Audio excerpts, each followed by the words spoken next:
À Éragny, en région parisienne, chez Caroline et ses deux filles, Cassie et Amy, l'étape obligatoire après le lavage des cheveux, c'est l'application d'un après-shampoing. Mes filles ont les cheveux qui s'en mêlent très vite, que ça soit après la nuit de sommeil, après une journée d'école, les cheveux sont très emmêlés, donc c'est vrai qu'il est indispensable qu'elles utilisent un après-shampoing. Ce produit qui démêle nos cheveux, Caroline et ses filles ne pourraient plus s'en passer. Vous voulez voir à quoi ressemblaient les séances de coiffage avant que Caroline ne trouve la solution? Eh bien, regardez! Ah, il y a un moment, ça tire, ça tire. Ah bah là... Ah, mais tu peux pas faire un petit poussement comme ça? Je fais doucement. Ça tire. Ah, ça tire. Tu peux pas mettre de l'après-shampoing, ça fait mal. Si L'après-shampoing. je te mets l'après-shampoing, ça fait moins mal, hein? Oui. Forcément, les cheveux sont plus agréables à coiffer quand ils sont moins emmêlés. Mais à ton avis, Amy, pourquoi les cheveux font-ils des nœuds? Avec les copines, des fois, on fait la course et mes cheveux, ils s'en mêlent. Et aussi, des fois, quand je tombe, mes cheveux, ils font... Que ce soit en jouant, le matin au réveil, après une journée de travail et surtout après un shampoing, impossible d'échapper aux nœuds. Pour découvrir pourquoi, Mac Lesguy va mener l'enquête au laboratoire de physique des solides à Orsay.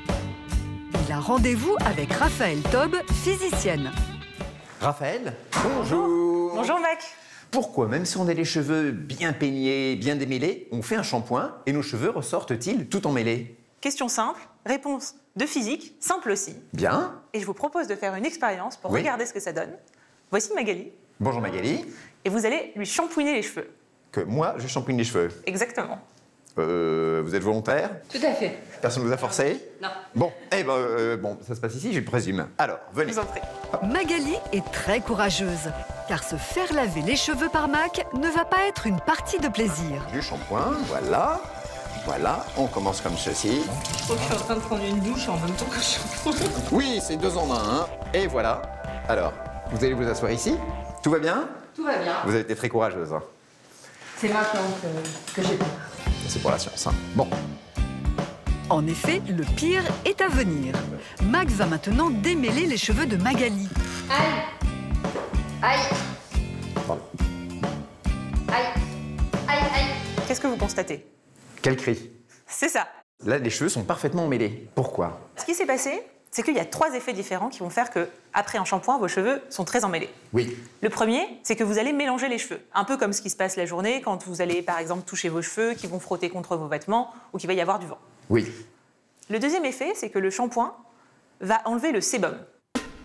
Le sébum, c'est la graisse produite naturellement par notre peau et donc notre cuir chevelu qui se propage tout au long du cheveu, le protège et permet aux cheveux de glisser les uns contre les autres. Et le troisième effet, c'est qu'en fait, l'eau que vous utilisez pendant le shampoing, elle va dilater la couche de protection du cheveu, qu'on appelle la cuticule, qui est une sorte d'écaille qui recouvre les cheveux. Et quand ces écailles sont ouvertes, les cheveux vont beaucoup plus facilement s'accrocher les uns aux autres. C'est un peu comme 2 pommes de pin qui seraient en contact. Alors j'ai une question, c'est que ici, c'est pas emmêlé, mais ici, c'est parfaitement emmêlé. Pourquoi? Aïe, aïe. Les cheveux qui sont au niveau du crâne de Magali, ils viennent de pousser. Oui. Alors que ceux-là, ils ont déjà plusieurs années. Et donc, ici, les cheveux sont en bien meilleur état. C'est-à-dire que les cuticules sont bien plus refermées. Plus les cuticules sont fermées, moins elles se dilatent au contact de l'eau. En plus de ça, Deuxième raison, oui. au bout des cheveux, il y a plus facilement des nœuds, parce qu'en fait, il n'y a rien qui génère un ordre. Et toute perturbation mécanique, tout déplacement en fait des cheveux va former des nœuds. Et c'est exactement la même chose que ce qui vous arrive si vous laissez vos écouteurs dans votre sac pendant toute la journée. Et oui, ils sont tout emmêlés. Dans le cas de nos cheveux, ce phénomène physique se produit aussi bien sur les cheveux fins, frisés ou bouclés. Et plus ils sont longs, plus il y a de nœuds. Mais est-ce également le cas sur les cheveux plus courts? Est-ce que vous, vos cheveux s'en mêlent? Vous passez du temps devant la glace le matin à les démêler? Moi, pas plus de 30 secondes, hein. Les cheveux des hommes et les cheveux des femmes ont la même structure, donc les cheveux des hommes s'en mêlent tout autant. La seule différence, c'est que les vôtres sont plus courts. Et donc plus on est proche du cuir chevelu, plus on est proche d'une zone où les cheveux sont bien écartés et bien ordonnée. Des cheveux plus courts vont avoir une moins grande longueur pour leur permettre de faire des nœuds. Et quand on ne démêle pas ses cheveux pendant plusieurs semaines, ils se forment les fameuses dreadlocks. Merci beaucoup pour ces explications. Merci. Au revoir. Pour discipliner nos 130 000 cheveux, on l'a vu, il y a une solution efficace, l'après-shampoing. Il démêle instantanément les nœuds les plus coriaces. Comme Caroline, près de 4 Français sur 10 en utilisent. Pour découvrir son secret, direction un grand groupe français de cosmétiques où nous attend Marie-Florence Darras, chimiste. Le rôle d'un après-shampoing, ça va être vraiment d'apporter du démêlage, de la douceur, de la souplesse aux cheveux. La façon dont ça fonctionne, c'est qu'en fait, ça va mettre un dépôt à la surface du cheveu qui va permettre de lisser les cuticules. Les lisser, c'est-à-dire refermer les écailles qui se sont soulevées sous l'action de l'eau, mais aussi du shampoing et de la friction. Et pour cela, le secret de l'après-shampoing, c'est un composé qui lisse le cheveu. Regardez comment on le fabrique. On a mis l'eau à chauffer sous agitation. Maintenant, on va ajouter les corps gras et puis le tensioactif cationique dans la formule. Le tensioactif cationique, son rôle, c'est d'aller se fixer sur les zones abîmées du cheveu et d'apporter du soin. En plus de réhydrater le cheveu, l'après-shampoing va lisser ses écailles grâce à un phénomène d'électricité statique. Explication. Nos cheveux ont des charges électriques légèrement négatives. Lorsque nous les lavons, ces charges négatives augmentent encore. Voilà pourquoi les écailles se soulèvent comme ces 2 pommes de pin. Les cheveux s'en mêlent et paraissent ternes. Or, un après-shampoing va apporter des charges électriques positives aux cheveux. Résultat, Le plus et le moins, ça s'attire. Et du coup, derrière, ça permet d'avoir un effet comme de lubrification de la fibre qui apporte de la douceur, du démêlage et qui permet derrière d'éviter d'abîmer son cheveu lors du passage du peigne. en quelques secondes, l'après-shampoing est attiré comme un aimant sur les zones en surface les plus chargées négativement. Il les neutralise. Résultat, les écailles se referment. Conséquence, nos cheveux sont aussitôt plus lisses, donc faciles à démêler et brillants une fois séchés. Vous doutez encore de l'efficacité de ce produit? Alors nous allons comparer la force nécessaire pour démêler 2 mèches de cheveux préalablement lavées, sans ajout d'après-shampoing, puis avec après-shampoing. La mèche de cheveux qui n'a pas eu d'ajout d'après-shampoing est placée sur ce peigne relié à un ordinateur. Au niveau du graphique, la force moyenne qui a été nécessaire est d'environ 7 newtons. Ce qui signifie qu'il aurait fallu un poids de 700 grammes sur le peigne afin de démêler cette simple mèche de cheveux. Reproduisons le même test avec la mèche sur laquelle nous avons appliqué 7 fois notre après-shampoing. On est aux alentours de 0,6 newtons de force nécessaire. On voit qu'on a besoin de 10 fois moins de force pour démêler les cheveux. Donc voilà, c'est un facteur qui est important et qui représente de bons résultats. Vous savez maintenant pourquoi les cheveux s'en mêlent. C'est un phénomène physique naturel qui touche tout le monde, mais qui peut être contré grâce à l'usage d'un après-shampoing. Êtes-vous plutôt gel douche ou savon? Savon. Parce que je trouve ça pratique et je trouve que le gel douche, ça glisse et on a la sensation que ça nettoie pas en fait. Savon, ça me fait penser plus à mes grands-parents. Et gel douche, j'ai un peu peur qu'il y ait trop de produits chimiques. Gel douche, parce que c'est plus doux pour la peau. Vous êtes près de 8 Français sur 10 à préférer le gel douche. À Nogent-sur-Marne, c'est aussi le cas de Louise et Manon. Ouais, passe-moi un peu de mousse. Sur le rebord de la baignoire, une belle collection de gel douche de toutes les couleurs et à tous les parfums. Alors ça c'est bonbon, ça c'est au magnolia et au thé blanc, ça c'est à la rose. Quand je le mets, oui c'est doux, c'est agréable. Pour Manon, j'utilise un gel douche pour peau sensible, essentiellement, parce que Manon souffre d'eczéma. Pour la plus petite, je pars plutôt sur des gels douches sucrés, fleuris, parce que la petite aime beaucoup. Et la composition, je ne la regarde même pas, parce que c'est au feeling. Et quand vous regardez, voilà ce que la composition vous inspire. Il doit y avoir du savon, bien évidemment, et puis un peu de parfum. Le lait d'amande, et non, je m'arrête là. Des ingrédients avec des noms imprononçables. Pour savoir de quoi sont composés nos gels douche et en quoi ils sont différents de nos savons, Max se rend à l'école supérieure de chimie de Compiègne. Kevin, Bonjour. Bonjour. Enchanté. Enchanté. Alors, il paraît que vous pouvez m'expliquer comment on fabrique du gel douche. Oui, c'est exact. Mais avant ça, on va commencer par s'équiper. Oui. Et voilà. C'est bon, vous êtes prêts? On va pouvoir regarder ensemble la liste des constituants dans un gel douche. Alors, le premier de ces ingrédients, qu'est-ce que c'est? Alors, à votre avis? Ben, je sais pas, moi, du savon. Non. Plus simple que ça. De l'huile? Non. De l'eau? De l'eau, exactement. Cela peut vous sembler étonnant, mais l'eau représente entre 40 et 80% de la composition d'un gel douche. C'est pourquoi il est liquide, contrairement au savon qui n'en contient pas. Ensuite, qu'est-ce qu'on rajoute? Alors, on va rajouter, dans un premier temps, un épaississant. Pour qu'on ait l'impression que le gel douche, il est un peu onctueux, un peu gluant, c'est ça? Exactement. Troisième composant indispensable, de l'humectant, afin que l'eau ne s'évapore pas de la bouteille. Quatrième ingrédient. Donc, on va rajouter aussi un correcteur de pH. Correcteur de pH pour se rapprocher du pH de la peau. Exactement, oui. Pour éviter que ça pique.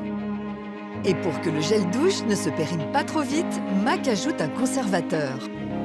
Enfin, la touche finale, du parfum pour que le gel sente bon. À ce stade, on a mis 6 ingrédients dans notre formule de gel douche, mais il n'y en a aucun, à proprement parler, qui va nettoyer, qui va laver, on est d'accord? Oui, c'est ça, exactement. Il va falloir rajouter pour cela les tensioactifs. Les tensioactifs sont des molécules capables de détacher les saletés de notre peau, qui partent ensuite avec l'eau de notre douche. Ils ont aussi la propriété de mousser au contact de l'eau. Dans notre gel douche, nous allons en combiner 3 au nom improbable. Le cocosulfate, le cocoglucoside et le diamidopropylbétaïne. Ah ben le diamidopropylbétaïne que tout le monde connaît. Eh ben allons-y, troisième tensioactif. Notre gel douche est maintenant terminé. Alors Mac, verdict. Sensation douce, pouvoir moussant ni trop ni trop peu, comme sous la douche, parfait. On a les mains qui sentent bon. Bah écoutez, 20 sur 20 pour cette formulation. Dans ce gel douche de base, il y a donc 9 ingrédients. Et chacun a son utilité. Mais souvent, il y en a beaucoup plus. Retour dans la salle de bain de Louise et Manon.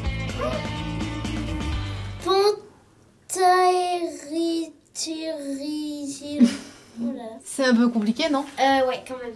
Voilà, en tout, il y en a 28, mais je ne sais pas du tout à quoi ça correspond. À quoi servent toutes ces substances? Et quel impact ont-elles sur notre peau? À Paris, nous avons demandé à Catherine Gaucher, dermatologue, de décrypter l'étiquette d'un des gels douches les plus vendus. Vous avez du sulfate de laureth de sodium, vous avez du cocaminopropylbétaïne qui sont des agents moussants. Les agents moussants sont en général allergisants et en tout cas sont ceux qui dessèchent la peau. En plus de ces 2 agents moussants, qui sont des tensioactifs, notre dermatologue relève d'autres ingrédients. Dans les substances allergisantes, vous avez les perturbateurs endocriniens qui sont les conservateurs en général et les parfums. Mais rassurez-vous, les risques sont quasi nuls, car le gel douche se rince et ne reste donc pas au contact de notre peau. Qu'en est-il de nos savons soi-disant plus naturels? Leur composition est-elle différente de celle de nos gels douche? Pour le savoir, retour à l'école supérieure de chimie. Sarah? Bonjour. Bonjour. Alors, avec vous, on va faire du savon. Oui. On va prendre un corps gras. Ici, on va prendre de l'huile d'olive. On va mettre une solution de soude. Attendez, l'huile d'olive, c'est un corps gras, ça ne lave pas, on est d'accord? Oui. La soude, ça attaque la peau, ça lave pas non plus. C'est ça, oui. Donc on va mettre autre chose. Non. Et par quel miracle? Par le miracle d'une réaction chimique qu'on appelle la saponification. Attention, c'est parti. Là, je mets 400 ml de pure huile d'olive. Qu'on trouve dans le commerce. Et après, je rajoute la soude. Oui. Et ensuite, il faut mélanger un petit peu avec la spatule. Parce que là, il ne se passe rien du tout pour l'instant, visiblement. Oui, là, on voit que ça commence à changer de texture. Ah oui, ça s'opacifie. Et regardez, après plusieurs heures, le mélange se transforme en pâte, puis au bout de quelques jours en savon.